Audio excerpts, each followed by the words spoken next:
Olá, bom dia, boa tarde, boa noite. Hoje, nesse dia tão especial, em que nós estamos aqui buscando sentir o cheiro do Natal, né? Desse encontro com Jesus, de comemorar com Ele seu aniversário, sua vinda entre nós, todas as mensagens e experiências que Ele nos trouxe, que gravaram fundo do nosso coração. Então, é uma oportunidade imensa, é um meio de comemorarmos juntos aqui nesse encontro, né? Encontro com Jesus, de comemorarmos juntos essa data tão especial. Então, estamos aqui hoje, eu e a Leteia, no nosso especial de Natal, que eu espero que vocês curtam muito. Olá, boa noite a todos. E para que nós possamos começar, né, antes de irmos para a parte técnica, logística do que vamos fazer hoje, vamos aqui nos sintonizar, né, vamos aqui entrar de fato no nosso encontro, né, nos harmonizar com todos que estão aqui, principalmente com a espiritualidade que cuida com tanto carinho desse nosso momento de, de estudo, de reflexão, né? Então, vou colocar aqui uma musiquinha pra gente.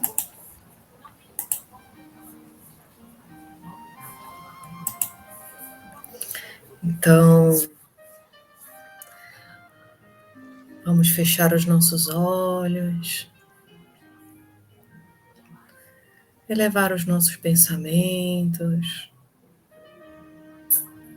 serenar as nossas mentes.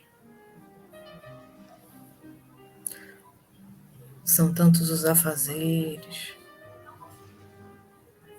Vamos nos distanciar um pouco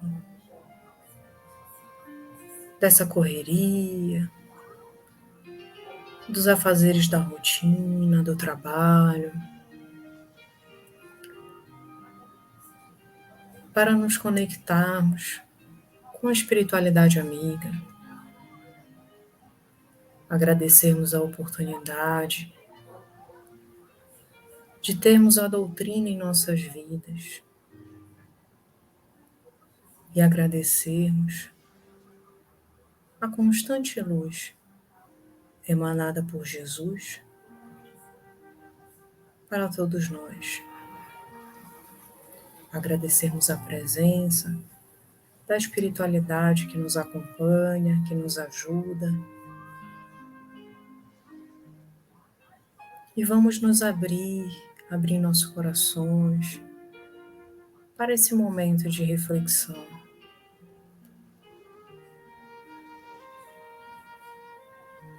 Obrigada, Senhor, que nós possamos sair daqui reenergizados, com novos conhecimentos e com nova disposição para vivenciar o bem em nosso dia a dia. Que assim seja.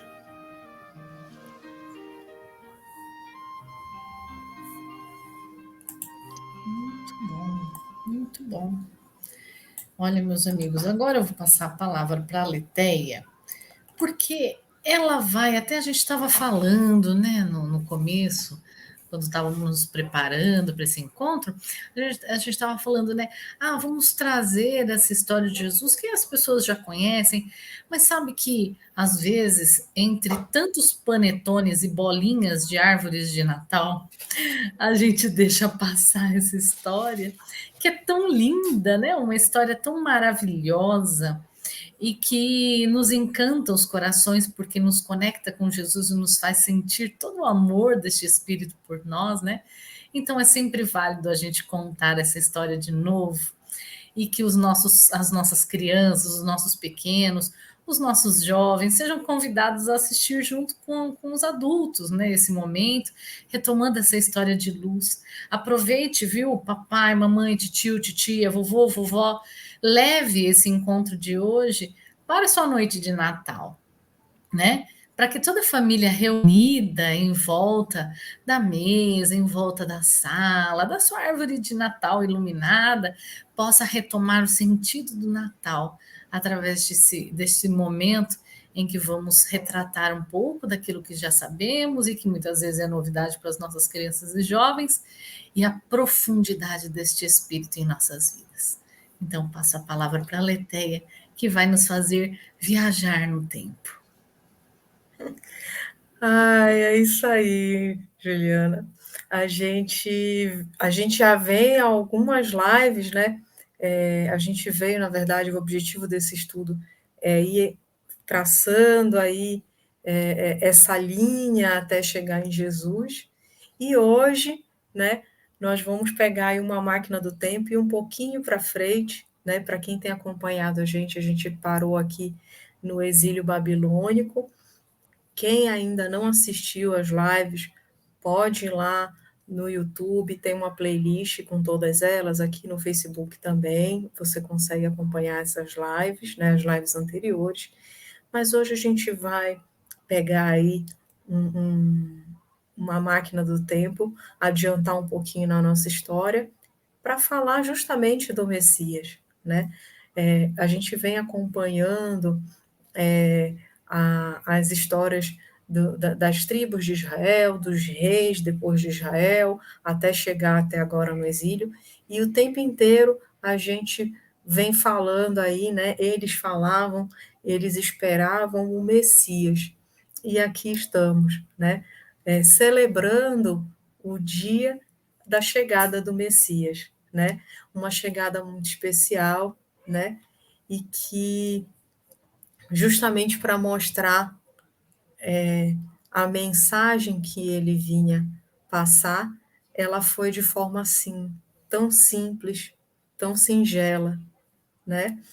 Então, acho que todos nós já conhecemos aí a história do nascimento de Jesus, né?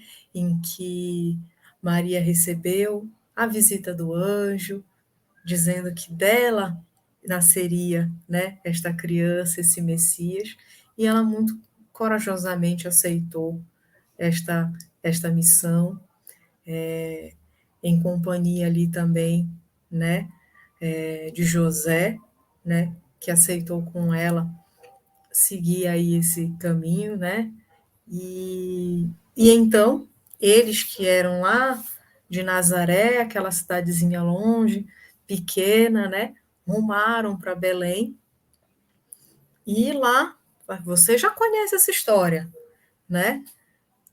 Maria em cima de uma mula, dias e dias viajando, ela com aquele barrigão, e José preocupado. Quando chegaram a Belém, bateram na primeira, na segunda, na terceira porta, não encontravam, até que quando bateram a uma porta em que o dono daquela estadia ali, daquela pousada de primeira disse que não tinha lugar, mas voltou atrás, né, seu coração amoleceu e ele falou assim, olha, eu tenho um lugar, mas é ali no estábulo junto com os animais. E eles aceitaram, né? E assim Jesus veio, né? Nasceu numa manjedoura, né? Manjedoura, né? Que vem de manjar, né? Que é o lugar onde os animais comiam, né? Então, assim, era o simples do simples do simples. Nasceu num lugar muito rústico que ninguém imaginaria colocar, colocar, ninar um bebê, né? Colocar um bebê numa manjedoura. Hoje em dia, quando a gente fala manjedoura, a gente não pensa nisso, mas era o lugar onde os animais comiam. E o nascimento de Jesus, ao mesmo tempo, o nascimento de Jesus mostra essa, digamos que essa dualidade da existência de Jesus, que ao mesmo tempo, enquanto ele enquanto homem, né, ali nascido, muito simples, simples como nós, frágil ali como todos nós, ao mesmo tempo seu nascimento foi anunciado pela estrela, né, a estrela de Belém, e festejado aí por todos os anjos. E aí os reis magos que foram buscar e se apresentar. Essa história todos nós conhecemos e vale muito a pena a nossa família se reunir para ver essa história, para contar, para assistir, né? E para celebrar. E é legal a gente pensar muito sobre isso. Quem era essa figura, né? Jesus, que desde muito cedo mostrou grande sabedoria em sua vida, né? Que lá aos 12 anos conversou com os sacerdotes como se adulto fosse, né? E que escolheu, e aí sempre essa dualidade. Jesus, detentor de grande sabedoria, apesar de um corpo muito novo, né? Mas escolheu continuar com seu pai, ficar com seu pai, na verdade, trabalhando, né? Vivendo a nossa vida, mostrando ali humildade, querendo estar junto, né, às pessoas, né? E aí, assim, a gente queria trazer para vocês, né, alguns desses pontos, né, chave aí da vida de Jesus, mas o que nos chamou muito, a gente conversando aqui antes de começar essa live, que a gente viu grande referência ao que a gente que a gente vem estudando, foi quando chegamos já ali à vida adulta de Jesus e temos o batismo de Jesus, né? Então, quando Jesus é ali batizado por João Batista, né? Jesus, nesse momento, é legal, vou fazer um parêntese, para quem ainda não leu Boa Nova, no livro Boa Nova, a gente vê esse relato, a gente vê como Jesus e João Batista já eram primos e já se conheciam desde cedo, né? Tem uma cena muito bonita relatada lá no livro, deles olhando juntos o horizonte e conversando sobre o que seria, né, esse caminho aí do porvir. E aí, depois de muitos anos, Jesus e João Batista se reencontram, né? Jesus já com alguns discípulos, né? Já estava começando ali, e aí quando vai ser batizado, quando pede para ser batizado por João Batista a princípio fala: olha, não posso, como que eu vou batizar você? Eu que deveria ser batizado por ti, né? Ali reconhecendo a grandeza de Jesus. E Jesus diz que não, que assim é que tem que ser, para que a justiça seja feita, enfim. E aí ele pede para ser batizado por João Batista. O batismo de João Batista era um batismo de arrependimento. Então, em tese, quando a gente vai analisar, Jesus não teria por que ser batizado ali, ele não tinha nada do que se arrepender, mas aquele momento do batismo, né, além, além de ser de uma grande generosidade para com João Batista, aquele momento do batismo tem um símbolo muito maior, né, que é o símbolo do início do ministério de Jesus, né? E principalmente o símbolo da conexão de Jesus com todos os demais, né? Jesus constantemente mostrava isso em sua trajetória, né? E é impressionante de ver isso em cada uma das passagens de Jesus. Você vê Jesus, homem, como qualquer um de nós, e ao mesmo tempo tão à frente, né, de nós. E eu não gosto muito de dizer acima, mas é isso, acima, no sentido de mais evoluído, de mais elevado, né? Eu não gosto porque ele não se colocava desse jeito, né? Claro que eu o considero assim, mas ele não se colocava desse jeito. Então, quando Jesus é batizado, né, nos três evangelhos, né, a gente ouve esse mesmo relato, né, em Marcos, Mateus e Lucas, a gente diz que naquele momento em que ele é batizado, ouve-se a voz: Tu és a voz de Deus, tu és o meu filho dileto, e em ti me agrado, né? De acordo com a tradução aí, em ti me agrada, em ti me comprazo, mas tu és o meu filho dileto e em ti me agrado. E esse dizer, né?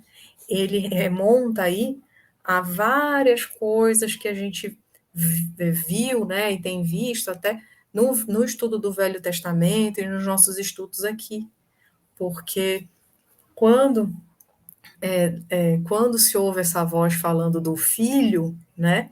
É justamente o filho que a gente vem falando em todas essas lives, né?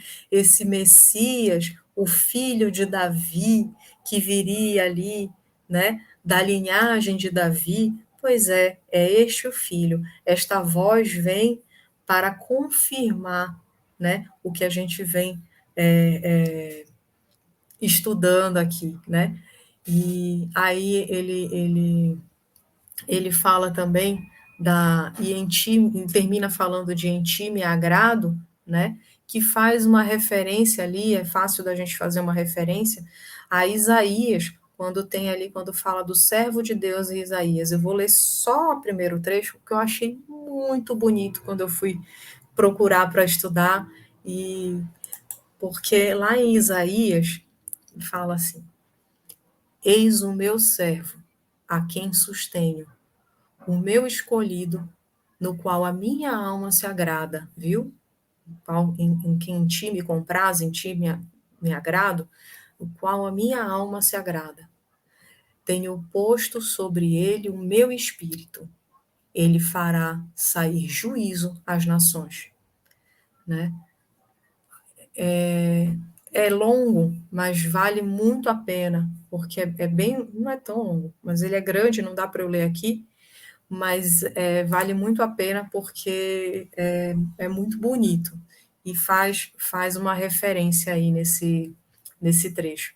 E aí eu ia comentar aqui, Juliana, de duas referências diretas à nossa live, quando eu lembrei aqui do batismo de Jesus, né? Lá nas primeiras lives, a Juliana contou a história do Esaú e do Jacó. E depois, numa live em seguida, falando da história do Jacó, e que se tornou Israel, né? Então foi dele que vieram as 12 tribos, que depois a gente vem contando que o Davi juntou as tribos, vem tudo de lá. Tem que ver as lives que a gente já publicou. E o batismo me remete muito a esse momento, quando Jacó muda de nome, quando o anjo vai até Jacó e diz: teu nome agora será Israel, né? Que é o momento em que Jacó abandona aquele ser antigo, né? E passa a ser um novo homem. Da mesma forma, a gente nas lives, há poucas lives, falamos do rei de Judá, o rei Josias, que quando encontra as palavras, quando ele encontra ali a palavra de Deus, né? Num dos templos que estava lá jogado e tal, quando chega até ele vê aquilo ali, tem a imagem de que ele lê aquilo, ele rasga suas vestes, né? Então, nós falamos nas lives aqui, o que é esse momento de rasgar as vestes, né? Que a Juliana trouxe muito bem sobre até a ideia das vestes, né? Ai, gente, de núpcias lá, como é? Esqueci a expressão, Juliana, mas enfim. É do festim de núpcias. Festim, isso, obrigada. Do festim de núpcias. Então, é o rasgar as vestes, é abandonar aquele nosso ser anterior e nos tornarmos um novo ser, né? E Jesus, como eu falei, Jesus não tinha do que se arrepender naquele momento, mas ele queria deixar aquele exemplo para todos nós, né? Um símbolo de conexão. E Jesus não liderou, né? Ele não ensinou pelas palavras, ele ensinou pelo exemplo. As palavras eram um complemento. As palavras é o que a gente usa até hoje para dar uma relembrada. Mas o que ele trouxe mesmo para a gente foi o exemplo. E aquele momento do batismo ali, mais do que um ritual, não é uma questão de um ritual vazio, ele é um ritual de transformação, né? e era ali que ele estava iniciando um ciclo de jornada, né, com seus apóstolos, né, e foi ali logo depois do batismo que ele iniciou os milagres, né? Então, foi logo ali depois do primeiro batismo que ele teve o primeiro milagre, que foi transformar a água em vinho lá nas bodas de Caná, né? O casamento que teve em Caná. Então, eu sei que o Natal a gente fala do nascimento de Jesus, eu resumi aqui o nascimento de Jesus, peço até desculpa, porque foi um resumo do resumo do resumo, mas a imagem que ficou muito forte aqui para a gente, né, Juliana, quando a gente estava conversando, era sobre a ideia do batismo. Porque que oportunidade, né, Juliana, que é esse momento de Natal em que a gente se reúne, esses momentos de fim de ano, inclusive, né, o momento de fim de ano, que momento maravilhoso que não é para a gente iniciar uma nova jornada, um novo ciclo, né? Nós deixarmos de ser Jacó, virarmos Israel, nós rasgarmos as vestes de quem éramos até agora e começar algo novo, né? Letéia, esse momento de batismo, ele traz o simbolismo da conexão, o simbolismo da unidade. Jesus não precisava de batismo, como você bem colocou, mas ele estava à disposição, porque em momento algum ele se colocou como superior a qualquer um dos seus colaboradores. Tanto que quando uns momentos ele não se intitulava Messias, ele foi se intitular Messias e apenas confirmando, né? No questionamento dos apóstolos, mestre, mas quem sois? Não, mas quem dizes que sou eu?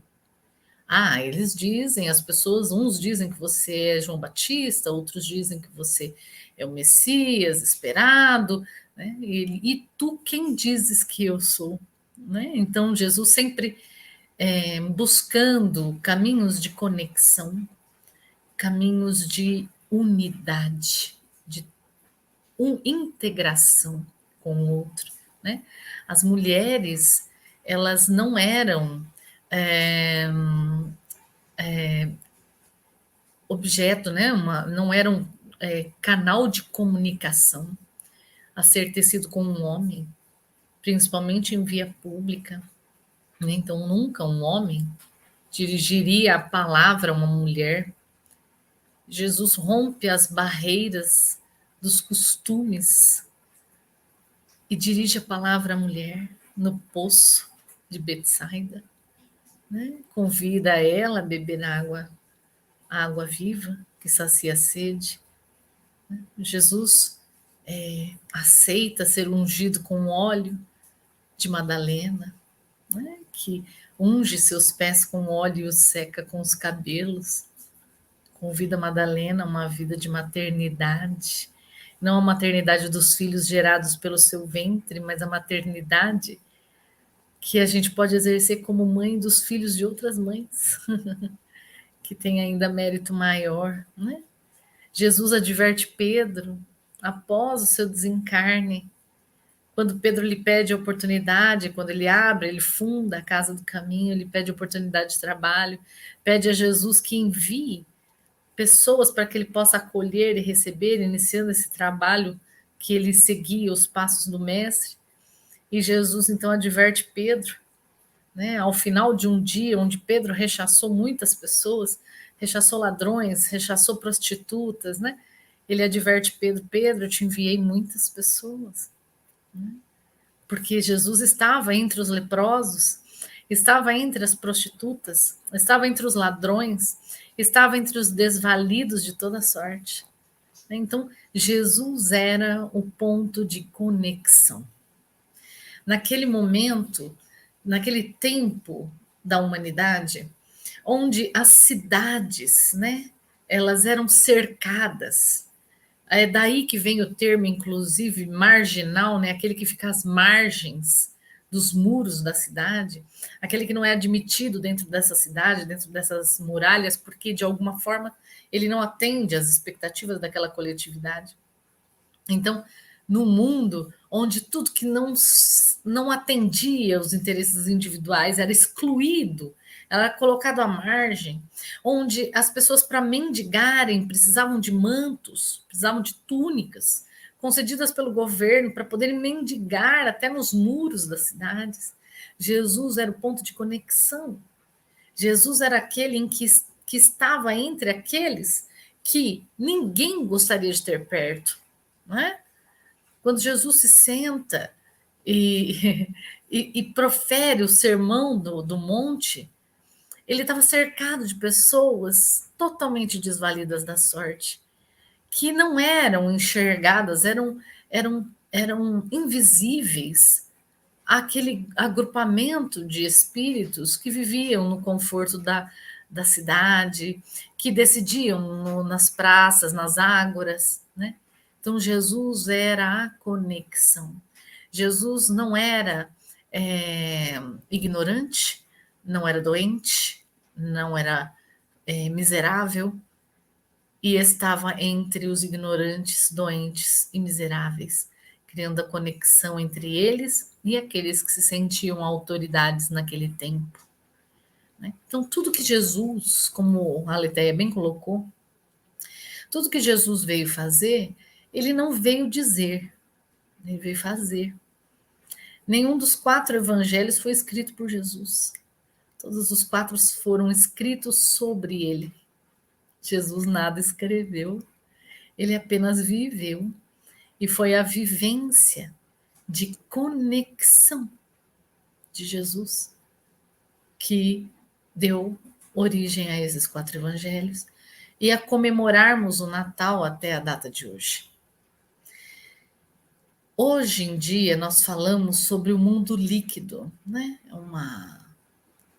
Dentro da filosofia é um conceito de esvaziamento da profundidade das relações, né? Nós podemos trazer por analogia a ideia de mundo líquido para amor líquido, né? Então, como andam as nossas relações ultimamente? São relações que se esvaem com muita facilidade. São relações exigentes, né? Relações afetivas mediante troca. Nós vivemos relações que, quando essa troca não é atendida, ela se esvai na liquidez da velocidade desse tempo. Então, nós fazemos amigos de Facebook, diluímos amigos de Facebook, né? Conversamos com uma pessoa e de repente bloqueamos essa pessoa na nossa vida, basta bloqueá-la nas redes sociais e no WhatsApp, pronto, a amizade acabou, o relacionamento acabou, tudo acabou, né? E Jesus nos convida a uma outra experiência, a experiência daquele que está em conexão, sem nenhuma perspectiva de receber nada que lhe atenda. Pelo contrário, na disposição de atender aqueles que lhe pedem. Por isso ele diz, se te pedirem para andar 1000 passos, ande ainda outros 2000, né? Se te pedirem a túnica, dê a capa e vice-versa. Então, Jesus traz este convite de experimentarmos a conexão.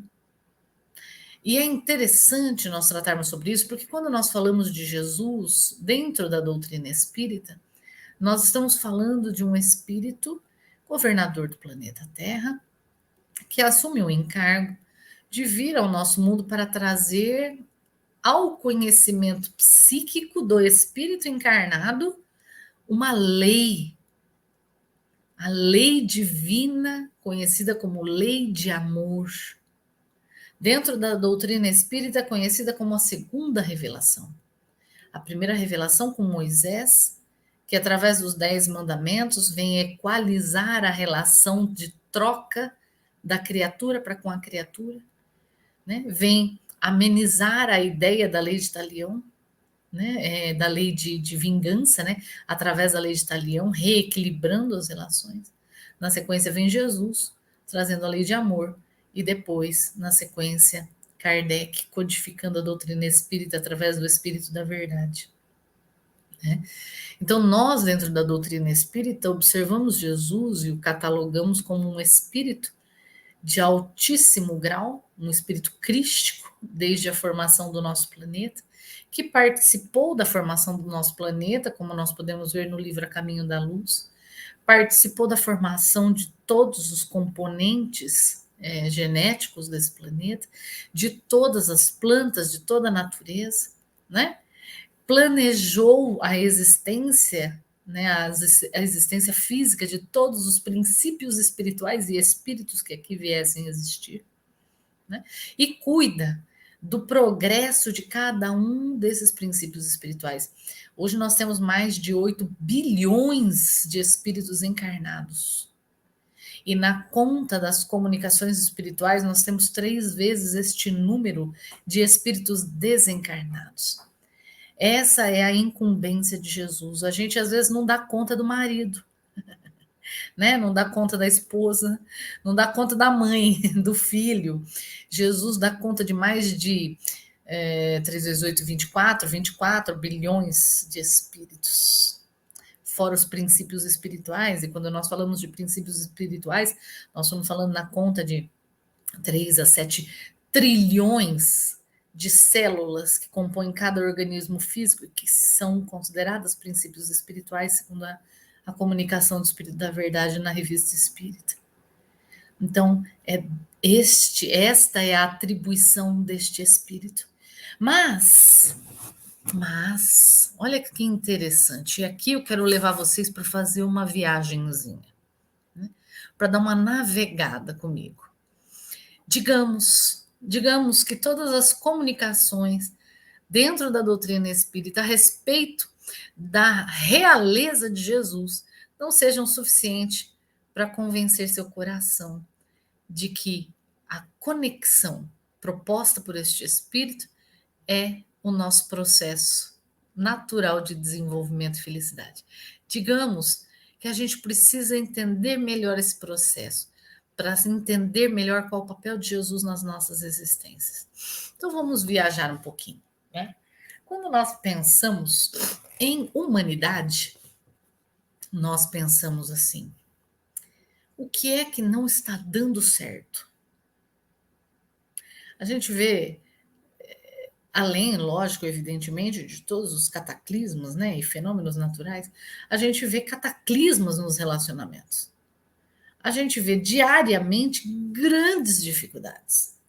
Não só aquelas que são reportadas dentro da mídia, né, dos meios de comunicação, mas também aquelas que acontecem anonimamente desses meios de comunicação todos os dias dentro de todos os lares.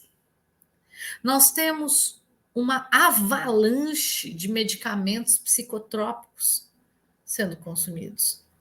Lidamos mal com a tristeza, lidamos mal com a solidão, mas também lidamos mal com a alegria e lidamos mal com a companhia.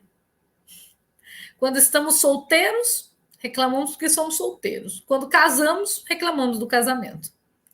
Parece que é uma situação eterna de insatisfação.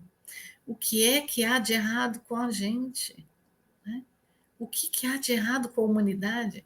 E o que a gente pode fazer sobre isso? Como será a natureza humana?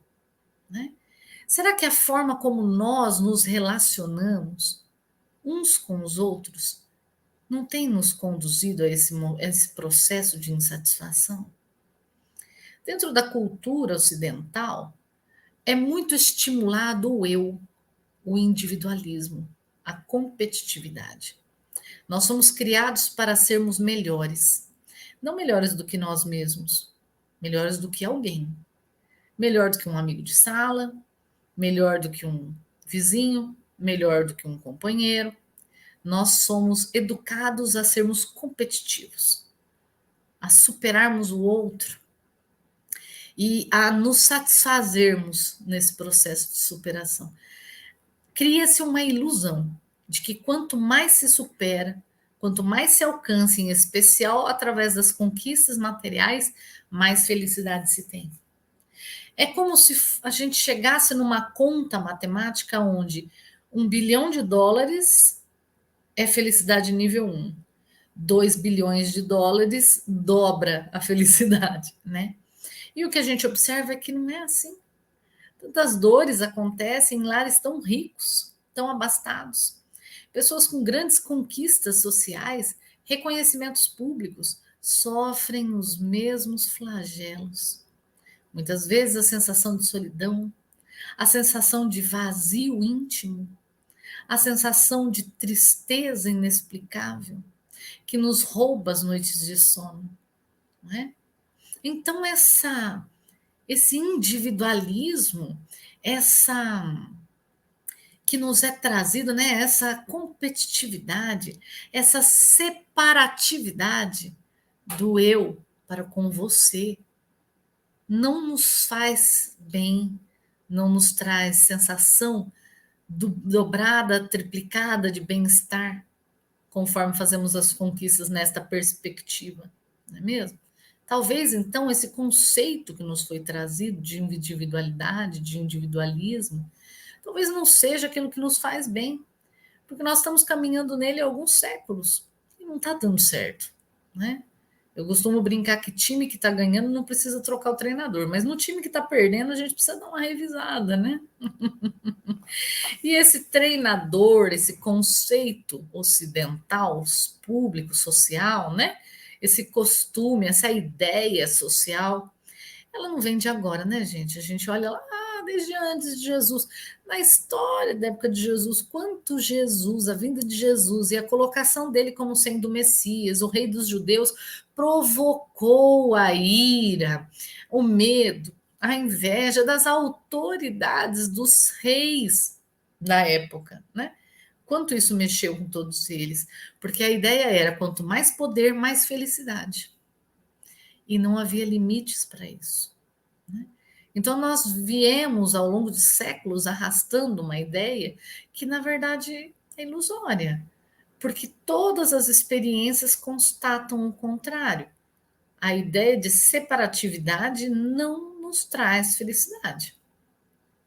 E será que ela faz parte da natureza humana? Foi feito um experimento, e isso a gente vê lá num documentário chamado I Am, do Tom Shadyac, que é aquele produtor dos filmes do aquele um que fala o Todo-Poderoso, como chama aquele ator? Jim Carrey, né? Isso. Então, ele era o produtor, diretor desses filmes, né? Uma pessoa muito bem sucedida economicamente, socialmente, extremamente bem sucedido, que enfrentou uma experiência muito dolorosa, vivenciou após uma queda de bicicleta, uma síndrome chamada síndrome pós-concussão. E nessa síndrome ele sentia, mesmo tendo já, ele tinha quebrado a mão, né, machucado o joelho, né, tido uma concussão no joelho, mesmo tendo cicatrizado, ele continuava sentindo a dor. E aí a experiência de dor, mesmo lutando com todos os meios e todos os recursos que ele tinha como uma pessoa bilionária para tentar vencer sem sucesso, levou este espírito a repensar o seu papel na vida. Então ele fez esse documentário. Nesse documentário, um dos cientistas traz um experimento.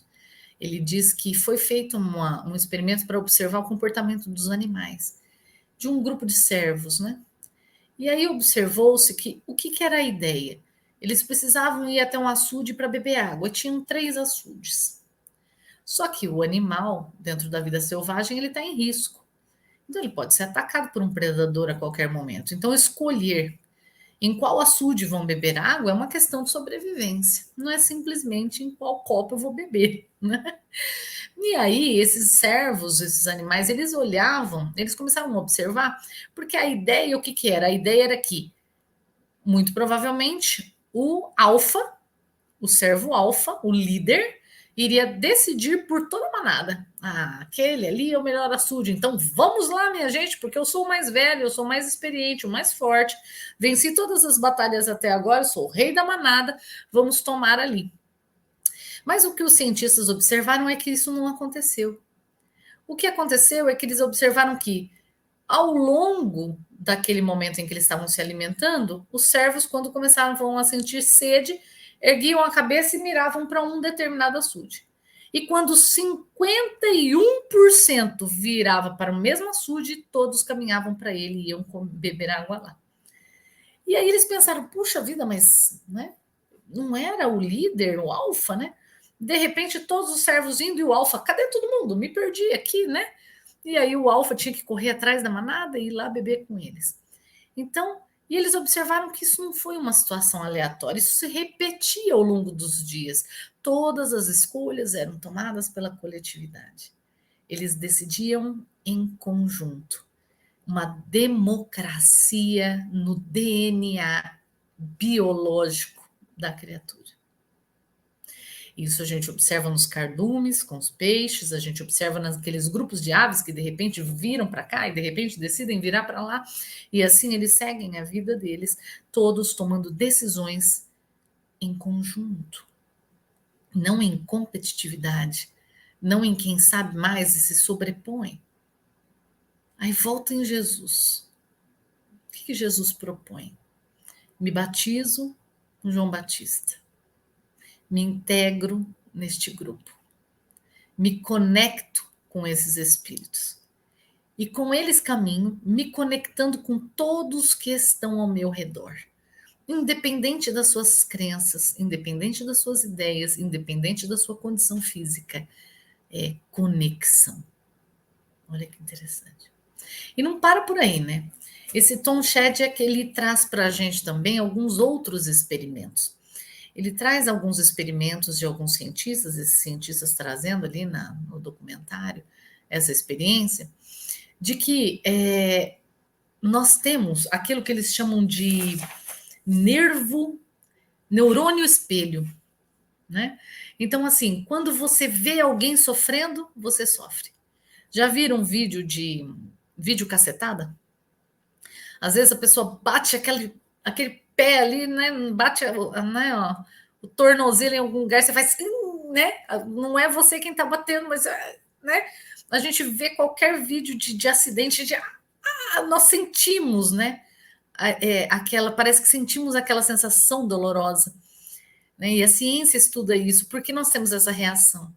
Por conta desse neurônio espelho que nos faz nos colocar numa posição de empatia, de saber o que o outro sente. E aí isso me lembra o Espírito da Verdade falando no Evangelho segundo o Espiritismo, né? Que Deus fez a dor igual para todos, para que ninguém se eximisse de responsabilidade alegando ignorância, né? Deus fez a dor igual para todos. Então, assim, neurônio espelho, eu sinto o que o outro sente. E não é só isso, gente. Tem também o nervo vago. Vocês já viram uma ação, por exemplo, de caridade, um vídeo bonito de alguém fazendo bem para alguém? Qual que é a primeira coisa que acontece com a gente? A gente já começa a encher os olhos de lágrima, sente um aperto na garganta, um arrepio no braço, parece que alguma cosquinha aqui dentro, como se borboletinhas voassem no estômago, não é verdade? Nós sentimos isso e nós nem estamos vivendo aquele processo, nós só estamos vendo aquele processo, né? A ciência hoje estuda o nervo vago, ou seja, nós nos empatizamos com o outro. Na nossa natureza, nós temos uma resposta compassiva. Nós nos compadecemos, nós nos envolvemos, nós nos conectamos. Gente, olha quanta coisa importante. E isso tudo sendo estudado pela ciência. Então, nós temos, gente, um DNA em que nós somos programados para sermos solidários, programados para sermos empáticos, programados para sermos fraternos. E todas as vezes em que nós vamos na contramão dessa natureza humana, nós entramos em estado de sofrimento. Nós entramos num estado de dor que justifica tantas noites sem dormir, tantas dificuldades que nós nem sabemos explicar, tantas ansiedades, tantos medos, tantas inseguranças. É a desconexão com o outro que nos traz as dores que nós enfrentamos. De modo que a conexão Não importa que condição econômica o ser tenha, não importa onde ele viva, a conexão é o alimento para não só o espírito, mas o corpo. O corpo reage, o corpo se alimenta daquela sensação provocada pela empatia e pela conexão.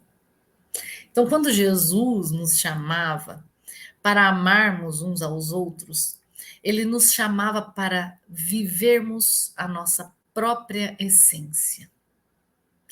Ele nos chamava para vivermos um processo de conexão, que nós ainda não entendemos mesmo 2000 anos depois.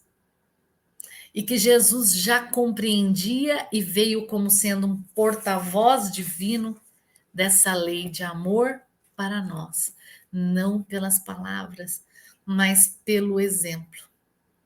A ciência também, hoje, tem pesquisado o quanto as nossas mentes e corações, as nossas emoções e pensamentos são capazes de conectar a gente com outras pessoas e não só fazer essa conexão, mas interferir sobre todo o universo à nossa volta. Gente, a gente tem o entrelaçamento quântico. Depois vocês procurem o entrelaçamento quântico. O Einstein estava procurando entender esse entrelaçamento quântico, que inclusive ele chamou de ação fantasmagórica à distância. Era quando dois átomos que se interrelacionavam eram separados e não importava qual a distância, o estímulo que era feito num átomo movimentava o outro átomo no mesmo sentido. E o Einstein pesquisou isso e hoje a ciência estuda como entrelaçamento quântico, que justifica uma série de tecnologias, inclusive a criptografia que a gente usa hoje, que está aí dentro desse entrelaçamento quântico, né? Mostrando que nós não estamos separados, nós estamos juntos. Nós estamos juntos. E isso Jesus vinha dizendo através de uma palavrinha chamada amor. E aí, para fechar esse nosso encontro de hoje, livrinho O Consolador, do Emmanuel, com Chico Xavier. No item 3.3, que adivinhem qual o nome desse item? Amor. Amor, né? O Chico pergunta para o Emmanuel, existe gradação do amor? Será que existem vários tipos de amor? Amor de mãe, amor de paixão, amor de filho, amor de amigo. Não existem vários tipos de amor. Amor é amor, mas existe gradação de acordo com a evolução de cada espírito. Quanto mais evoluído, mais amor. Quanto menos evoluído, menos amor. Por isso urge que a gente pesquise dentro de nós mesmos o que é que nasce em mim. O quanto, vamos chamar esse amor de doçura que extravasa do ser, como assim dizem os yogis, né? O quanto de doçura consigo eu fazer extravasar de mim para ir de encontro ao outro, né? Que seria a expressão desse amor. Quanto tem disso em mim? O que extravasa de mim nos meus relacionamentos, né? E aí, nesse trechinho sobre amor, Emmanuel traz a seguinte colocação. O amor é a lei própria da vida. Lei própria da vida. Não tem como viver, não tem como haver vida sem amor, né? É a lei própria da vida. E sob o seu domínio sagrado, todas as criaturas e todas as coisas se reúnem ao Criador dentro do plano grandioso da unidade universal. Não mais a separatividade, não mais eu e você separados, mas eu e você um. E não só eu e você, seres humanos, mas eu e você também animal, eu e você também vegetal, eu e você também mineral, porque ele diz: todas as criaturas e todas as coisas se reúnem ao Criador. Essa é a lei de amor. E aí ele vai falando sobre as atrações magnéticas profundas na poeira cósmica. Ele fala das precipitações da química, das combinações indispensáveis na biologia. Ele fala das expressões do irracional, da violência à ternura. Ele fala da existência da família em sociedade, da união dos seres, de tudo que está dentro deste espectro de união, de conexão. Então, Jesus, no mínimo, o que se pode dizer é que era um espírito extremamente sábio, pois ele sabia tudo isso há mais de 2000 anos. Ele sabia sobre química, física, biologia, astronomia, tudo, há mais de 2000 anos. Jesus era um espírito, no mínimo, à frente do seu tempo. E conhecedor da resposta à nossa pergunta no começo. O que é que está errado e o que fazer para mudar? Está errado o nosso distanciamento. E o que para fazer para mudar? Amor. Jesus tinha a fórmula há 2000 anos. Quem já experimentou o amor sabe do que Jesus está falando. Então vamos experimentar o amor. Né? Não vamos viver o amor dentro dos nossos templos religiosos, porque Jesus viveu o amor entre todas as pessoas, entre todos os doentes e enfermos, entre todos os desvalidos. Vivamos o amor. Jesus não amou apenas Maria e José, amou a toda a humanidade, nos dando o exemplo de que a pureza do amor é o caminho da felicidade verdadeira. E era esse convite de felicidade que ele nos fazia. Então, o que a gente gostaria de trazer era que neste Natal o amor fosse retomado. Não mais só com uma ideia vaga sobre ele, mas com a ideia de conexão. E hoje ficou até mais fácil falar em conexão, né? Pensa em Wi-Fi. Como é que está o seu Wi-Fi para se relacionar com as pessoas? Se ele estiver falhando, precisa trocar a internet. Que a gente experimente essa conexão em casa e fora de casa. É isso aí, né, Juliana? Aqui a gente tem no final do ano uma ótima oportunidade para experimentar, né? Para experimentarmos aí nesses momentos de confraternização, né? Nesses momentos em que a gente encontra as pessoas do nosso trabalho, mesmo que seja ali, tem a confraternização virtual, mas quando a gente vê as pessoas, quando a gente encontra com as pessoas, como você trouxe aí, que doçura que cada um está despertando em mim, né? O que eu estou emanando para cada um e o que eu estou trazendo para essas relações, né? Então, que a gente tenha aí esse final de ano no encontro com os colegas de trabalho, com os amigos, com os familiares, que a gente traga aí o amor e que a gente entenda que estamos todos unidos, somos seres interdependentes, né? Por todos os lados, você estava falando, eu estava pensando, por todos os lados, é uma questão tão urgente da gente entender que por todos os lados está surgindo essa questão, né? Seja quando a gente olha para o meio ambiente, a gente tem que lembrar que não somos só nós, que existe, né? Que existe uma conexão aí, né, com todos, em tudo, né? Em tudo que a gente pensa, em todas as esferas estão surgindo aí entendimentos que trazem para a gente sempre essa lembrança de, olha, não estamos sós, não podemos pensar só no nosso umbigo. Então, que a gente leve isso também para os nossos encontros e que a gente possa aproveitar esse momento de fim de ano, de reflexão, para uma reconexão e o início de um novo ciclo. Exatamente. E assim, né, gente? Quando a gente falou no começo desse encontro hoje especial nosso, né? Olha, junta a família, ouçam juntos, né?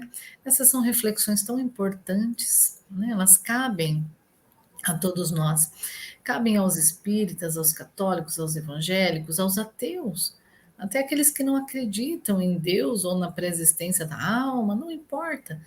Toda essa questão é uma questão científica, filosófica, física, né?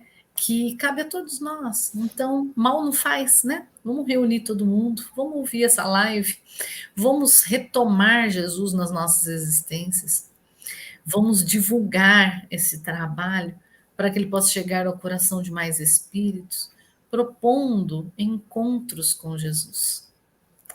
Tá bom? Então vamos para a nossa prece de encerramento? Vamos lá. Antes de ir para a prece, Juliana, só agradecer a todos aqueles que acompanham aqui a gente, a cada quinzena, né? Aqui a gente se despede por enquanto, né? Mas é muito importante para nós, né? Vocês estarem aqui conosco, os comentários, ver, ter aquelas carinhas que estão sempre por aqui, né? Então, muito, muito, muito obrigada a todos vocês. E em breve a gente tá de volta aí com a nossa genealogia de Jesus, que ainda tem muita coisa aí para a gente ver juntos, né? E, enfim, que a gente possa encerrar o ano aí com a imagem de Jesus aí conosco. Vou colocar nossa musiquinha para Juliana conduzir aí nossa prece final. Que Vamos. boa que é a nossa conexão, né, com essas pessoas. E que essa rede se amplie cada vez mais.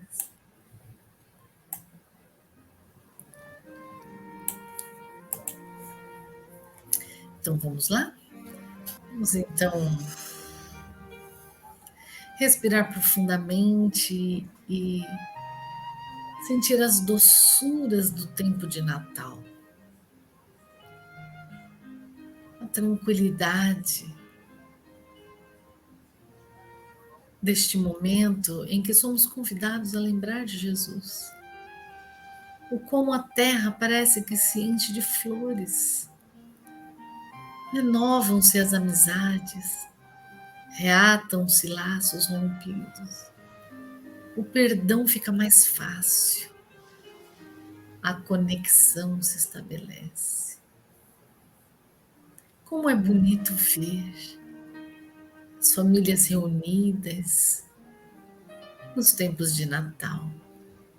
O que acontece mesmo antes do dia de celebração. Como é bonito ver que as pessoas se buscam, que querem se encontrar, que querem compartilhar. Os presentes embaixo das árvores, os amigos secretos, todos simbolizando que nos importamos uns com os outros, simbolizando a lei de amor entre todas as criaturas. Ah, Jesus, querido Mestre, que alegria encontrar-te, que alegria esse encontro contigo, em especial agora que se aproxima o momento de comemoração da tua vinda à Terra. Que alegria, Jesus, respirar os ares da paz e do amor que a tua mensagem deixou indelével nas memórias da humanidade. Obrigada, Jesus, pelo teu amor infinito por cada um de nós, pelo teu exemplo de simplicidade, de aconchego, de amparo, de união. Obrigada, Jesus. Obrigada porque estás entre nós ainda hoje, em todo o tempo. É possível sentir-te nesse entrelaçamento dos nossos corações e pensamentos. Sustenta-nos, Jesus, para que o amor que experimentamos contigo possamos expandir para todos os nossos irmãos. Porque assim sabemos que um dia a Terra se tornará o mundo de luz e de paz que todos nós buscamos. Obrigada mais uma vez. E obrigada, meu Pai, pelo teu plano de amor na terra e pelo teu Filho dileto, que cuida de todos nós. Que assim seja. Que assim seja. Muito bom. Muito obrigada pela oportunidade. Um feliz Natal para todos vocês. Fiquem na paz de Jesus e até o nosso próximo encontro. Até mais, Feliz Natal a todos e espero que em breve estejamos aqui novamente. Um grande beijo. Tchau.